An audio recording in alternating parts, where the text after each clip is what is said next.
Syederalun Mariadi, seorang penarik becak mesin warga desa Lipah Rayu, kecamatan Jempa, dan seorang janda bernama Ratna Dewi, penduduk desa Lo'nga, Kutablang Biren, pada Jumat 11 Agustus 2023 menerima rumah bantuan dari PJ Bupati Biren, Aulia Sofian.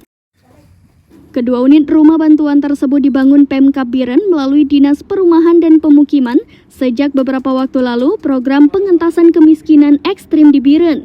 Saat penyerahan bantuan, Mariadi mengatakan pekerjaan selama ini hanya menarik becak, tidak ada pekerjaan lainnya. Jika musim panen, banyak pekerjaan mengangkut padi. Mariadi mengucapkan terima kasih kepada banyak pihak yang telah membantunya.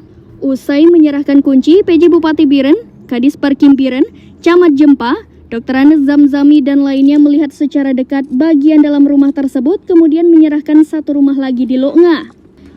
Penerima rumah bantuan di Kutablang Biren adalah seorang janda bernama Ratna Dewi Taib di desa Lo'nga, Kutablang Biren.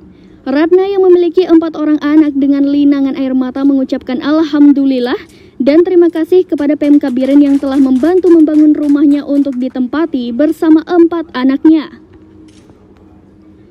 Kadis Parkim Biren, Fadli, mengatakan tahun ini Pemkab Biren membangun 139 unit rumah bantuan program pengentasan kemiskinan ekstrim di Biren dan dibangun sejak beberapa bulan lalu.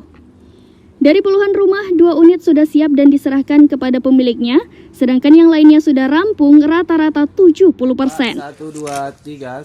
Dari Biren, Yusmandin Idris, SerambiNews.com.